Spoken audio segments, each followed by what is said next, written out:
Yes, it was silky smooth out there, heading east to Devon and Falmouth. Nothing much to report, no wind, lots of sunshine, and 2 motorboats which became instantly combustible. So we arrived at Falmouth for the first time, and just in time because there's a bit of a blow in the forecast and Glyn needs to head back home to do engineer things, and I'm going single-handed from now on. What with being detached and away from Blighty, we'd overlooked that it's the Queen's Platinum Jubilee this weekend and Carnival is in the air.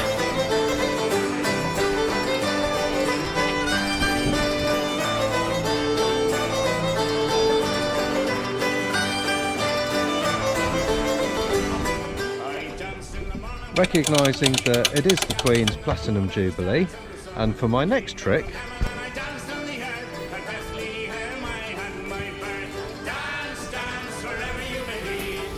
at this point I had to contact the Royal Navy because I needed to know the right order for dressing the flags, because we didn't want to get keel-hauled or swung from a yardarm. Thankfully that wasn't going to happen. There is no naval official order, so we were safe for now. So after seeing Glyn safely off on a train that would most likely take at least 10 years to travel north, back to the boat, get ready for the age-old non-existent tradition of sounding the horn tomorrow for Her Majesty, and then head east on my adventure.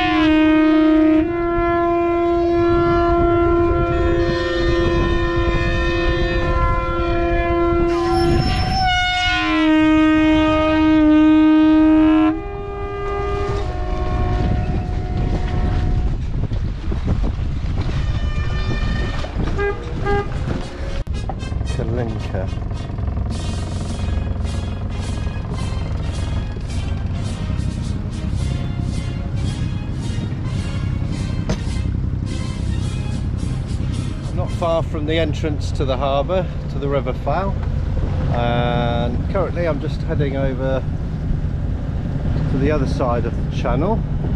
There's an isolated mark there, which is a rock in the middle of the entrance. Lighthouse over there, navigation buoy over there. So I'm quite glad I've got the chart plotter, that makes life a little bit easier. And it's 6:30 in the morning on Sunday, and I am going to the River Yelm. Well, given that I've left Falmouth nice and early, my ETA up to the River Yelm is early afternoon, sort of 2:30ish, and yeah, I'm just contemplating whether to use that time and favourable wind, if it is favourable, to get as far as I can. So I'll keep the decision to go to the River Yelm under review, and we'll just have to see later whether that's the decision I make, or I could just put in a long day's passage and aim to get somewhere further east for sort of 8ish, 9ish. Yeah, I wonder how far I can get. I have to see what's on the chart, what's available, and go from there. The beauty of sailing: make a decision, change it and go somewhere completely different. Why not? But anyway, right now I have a more pressing issue of some urgency, and that is fresh croissant. There we go. Perfect to go with my coffee. Wow. A few moments later. Well, there's the object. Looks to be some kind of, I don't know, mark or navigation buoy, or maybe. It doesn't really look like a navigation buoy, but it's that kind of thing. But it's large and black, and I don't know whether it's made of plastic or metal, but I'll let the Coast Guard know, and if they think it's worthy of interest, they'll come and have a look, no doubt. Never a case of sitting around on these trips, and one of the things that I like to do is, on an hourly basis, is keep a logbook. So in this particular case, 10 o'clock just gone. Note my latitude and longitude. I note nautical miles that I've logged, my heading, in this case 103 degrees, that's magnetic. Note the wind is variable, southwest 1ish, and I would normally also log the pressure. I haven't got a barometer on the boat at the minute. I took the existing one off because it was tired and tardy looking, but I haven't got an app, and at the moment we got 1017 millibars.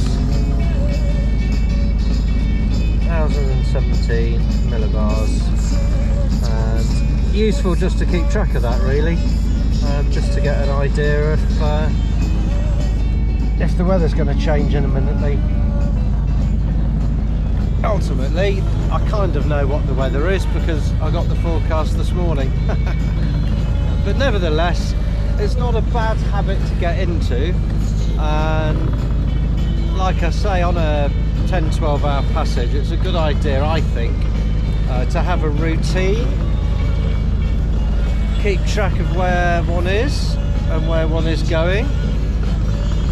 It passes the time and the day goes by. So that's pretty much what we get up to. Well, we got pretty close. We're less than a mile apart. She didn't seem to be altering course, despite the fact that we were converging. Mate, I called her up and I said, "Oi, Enterprise, who do you think you are, picking on little yachts?" No, I obviously didn't say that. Spoke to the radio operator. "This is Barracuda off your port quarter. Do you need me to change course?" And she said no. That I would pass astern and they would be turning north in approximately 4 minutes, which was approximately 4 minutes ago. And as you can see, we have indeed passed astern off her. Okay, over my shoulder is start point. Hopefully you can see the lighthouse in the background. So yeah, a little bit of a milestone landmark, I suppose. Done 52 miles so far on this trip, just over 52. Once I'm south of start point, I'll be able to start bearing up and heading a bit more of a northerly course into the River Dart and Dartmouth. So looking forward to that. It's been a good trip so far. I am just under 2 miles, just about 2 miles offshore, and yeah, lots of lobster pots, and certainly for the last 10 miles or so, every so often lobster pots. Not all of, well, they're not flagged, none of them are flagged. Some of them are semi-submerged, so it does pay to keep a sharp lookout, which I'm doing. So just every few minutes having a look under the jenny and just scanning round. I need to wait until some of these marker buoys are at the top of a wave at the same time as me being top of a wave, because they're not that easy to see otherwise. So that's about the only thing I've had to watch out for, really. That and the odd warship, of course. So I reckon, all being well, I should be in Dartmouth in 2.5 to 3 hours time, and that would be a good day's run. That would be a very good day's run. So let's see what it's like when we get into the River Dart. I'm looking forward to getting a little bit of footage up there, because it really is like sailing into a picture postcard. It's gorgeous. So we'll have a look and show you what that's like a little bit later on. 2,000 years later.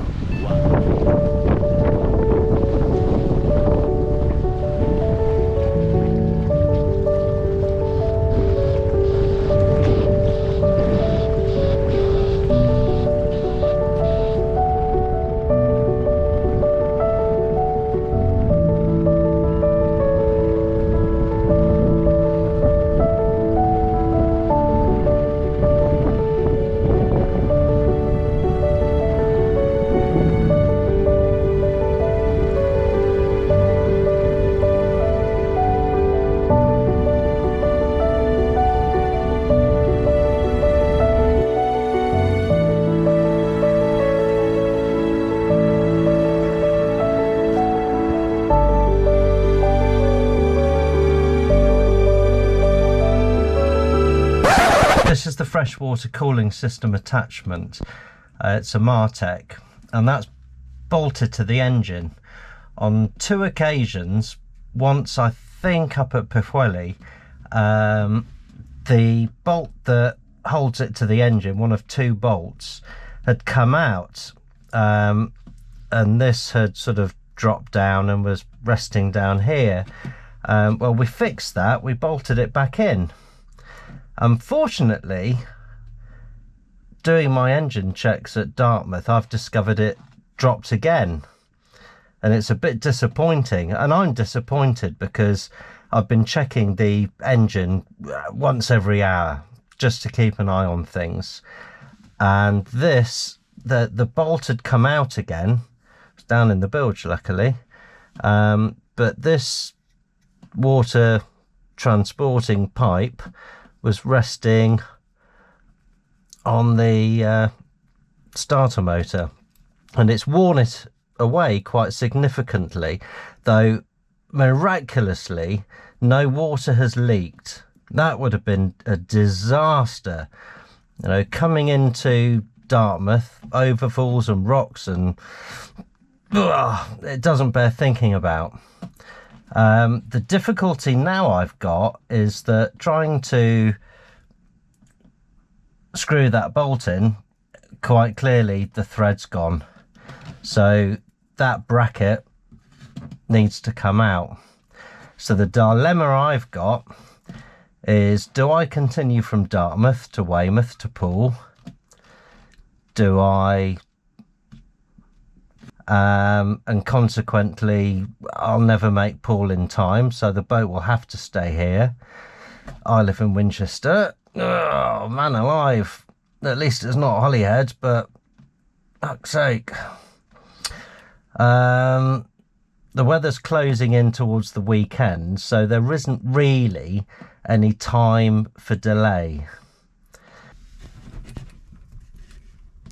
This for now, just to get me to at least Weymouth or maybe Poole if I'm very lucky. So I've disconnected the engine starter battery as a precaution, and the next step is get that removed.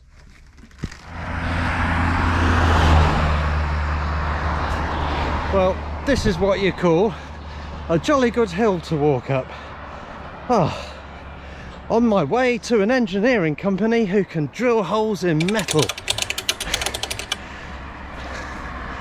And then I'll fix my problem. Interestingly, I was thinking about that pipe, and if the bracket were to fail again, how to protect the pipe so that if it does end up sitting on top of the starter motor again, how to stop it from being completely worn through and failed. Oh, just walking up this hill, and would you believe it, outside the fire station, sitting on the pavement floor, sitting on the ground. It's a piece of rubber. Wonderful. So I'm going to strap that with a couple of cable ties, and that will protect my pipe. One eternity later. One bracket with a new hole, and I earnestly hope this is going to be the answer to my troubles. We shall see.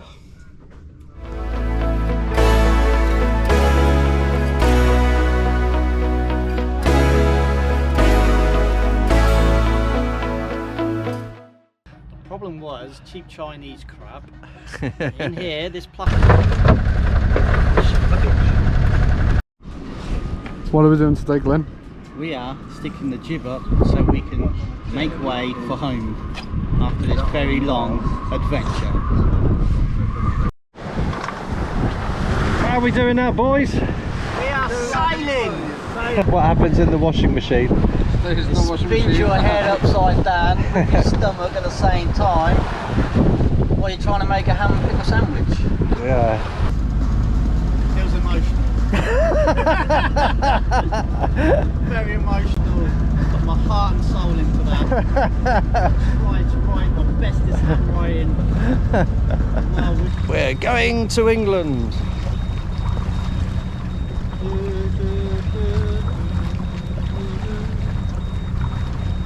How's it go again?